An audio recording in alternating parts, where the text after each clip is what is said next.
everyone, in this video I'm going to show you how to make a basic polymer clay cupcake.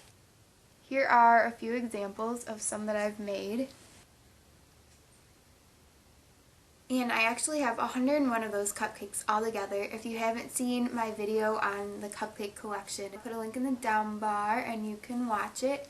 And there are also a lot listed in my Etsy shop. To make one of these cupcakes, all you really need is some oven-baked clay. And yes, this is a special kind of clay. It will say on it, this is Sculpey 3, this is my favorite kind to use. It will say on it that it's oven-baked clay, and you can bake it in an oven or a toaster oven, not a microwave and nothing else, just those things. The baking instructions will be on the side of the package. It's kind of crumbly, but there. There's also other brands. There's Fimo and Primo. The only thing I've used them for is to make my friend a clay horse, and I'll get a picture of that. They have different baking times on them, so I think you can bake them together with other clays, but you'd have to put it on, like, I don't know which settings you'd go by. Probably the lowest ones. And then there is this clay that I got from Michael's, but I don't really like it. It's like the cheapest value kind, and I just got it because of the color. This is Alice in Wonderland, and I made her with that clay that I just showed you from Michael's. And I don't know, it's really weird how it dries, like the parts of it break off. But I'm going to paint her eyes and her little apron on after I bake her. All you really need is oven-baked clay and an oven or toaster oven. And some things that are optional are clay tools. I really like, this is my favorite tool. It's just plastic, but it works really well. You can also get metal ones with metal ends. You can also use toothpicks or anything sharp. You can use knives, anything. Be careful. And for sprinkles, I sometimes use glass seed beads. Make sure you don't use plastic ones because you can't really bake plastic in the oven without it melting. I forgot to mention the eye pins, which are metal findings you can find in the jewelry aisle.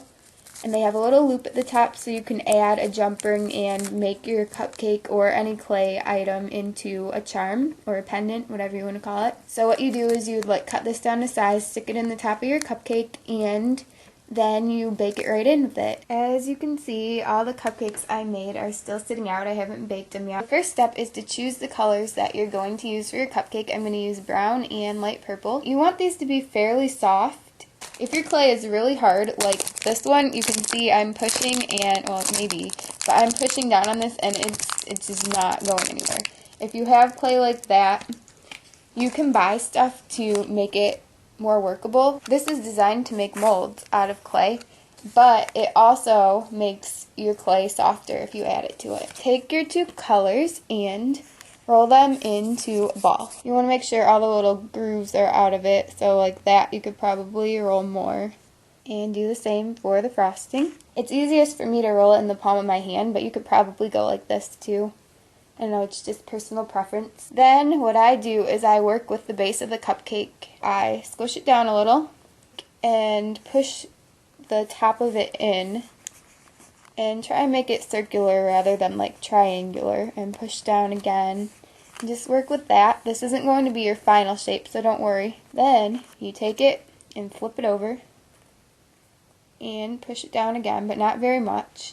Then grab your frosting. Start squishing it around the sides.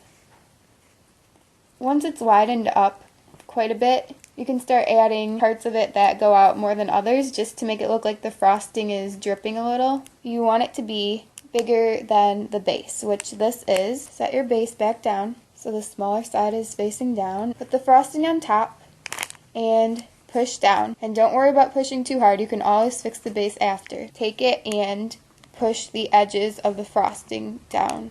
This is going to create a really nice bond for the clay. Go ahead and work with the base of your cupcake again, and you may need to do this at the end just to give it its shape back. Now you have a few different options. You can either give your cupcake polymer clay sprinkles, seed bead sprinkles, or a cherry on top. There are even other options such as adding fruit, a bow, or a flower to the top of your cupcake using polymer clay. But I'll show you how to do some of those things in an upcoming video. You can either take a little bit of clay and roll it into a very tiny cherry shape and just stick it on there.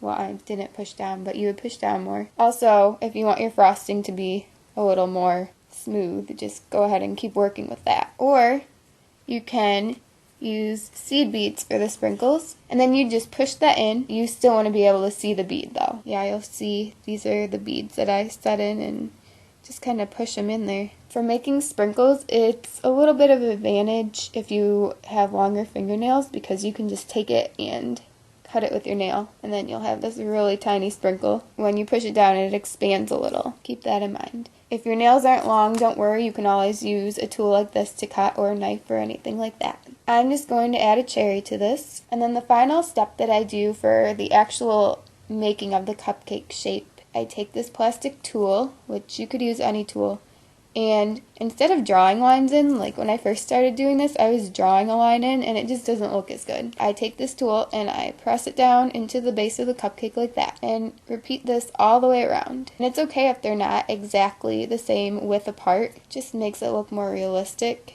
because nothing's perfect. So there is another complete cupcake, and now I have 102, yay! Then if you want to add an eye pin to your cupcake, you need to get some wire cutters, so you can cut this down to a little bit shorter than the actual cupcake height, and you'd stick that in the clay and push down as far as you can without it coming through the bottom. You would do that before you bake it. I like to bake these in glass containers. For Sculpey 3, you want to bake at 275 degrees for 15 minutes. Enjoy! I hope you guys enjoyed this video, and be sure to check out my 101 Cupcakes video if you haven't seen it already. Check out my shop and add me on Daily Booth, Twitter, Tumblr, and Formspring. And please subscribe to my channel if you haven't already. Have a great day, guys. Bye! P.S. I found my rhinestones for the Halloween costume I'm going to make. I hate when my hair does that. Oh, man. Something just...